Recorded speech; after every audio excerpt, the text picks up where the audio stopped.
అందరికీ నమస్కారం. తేజస్వి తెలుగు కథలు పాడ్కాస్ట్కి స్వాగతం.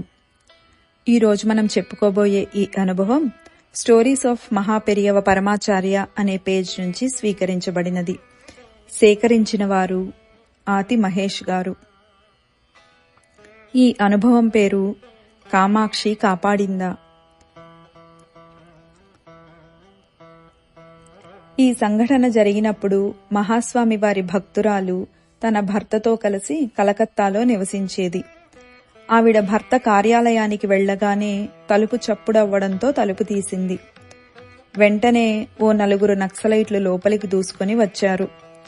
వారు మాట్లాడుకుంటున్న మాటలను బట్టి వారు తనను చంపడానికి వచ్చారని అర్థమైంది. వారి ఆజ్ఞ మేరకు వాళ్లకు టీ పెట్టడానికి వెళ్ళింది. తరువాత వారిని బ్రతిమాలి చెన్నైలో చదువుకుంటున్న తన పిల్లలకు ఫోన్ చేసి మాట్లాడింది. మర్నాడు తన గురించి ఏదైనా చెడు వార్త వినాల్సి వస్తే వివేకముగా ప్రవర్తించమని, బాధపడకూడదని తెలిపింది. తరువాత హాలులోకి వచ్చి పక్కపక్కనే ఉన్న పరమాచార్య స్వామి కాళీ చిత్రపటం ముందు మోకరిల్లింది. ఈరోజు ఏకాదశి. ఈరోజు ఇంతటి పరిస్థితిని ఎదుర్కోవలసి వచ్చింది అని బాధపడుతూ ఆ నక్సలైట్ల వంక తిరిగి, దయచేసి ఒక్కసారిగా నన్ను చంపేయండి, నన్ను ఏమీ చేయవద్దు అని వేడుకుంది. అప్పుడే అద్భుతం జరిగింది. నక్సలైట్లు ఆమె ముందున్న పరమాచార్య స్వామి వారి పటం వైపు లీలగా చూశారు. కాని వారికి అందులో పరమాచార్య స్వామి వారికి బదులు ఉగ్రరూపంతో కాళికాదేవి కనపడసాగింది. వారు దుర్గాదేవి భక్తులు. ఇంతకుముందు ఆ గోడకి ఒక్కటే కాళీదేవి పటం ఉన్నది. కాని ఇప్పుడు వారికి 2 కనిపిస్తున్నాయి.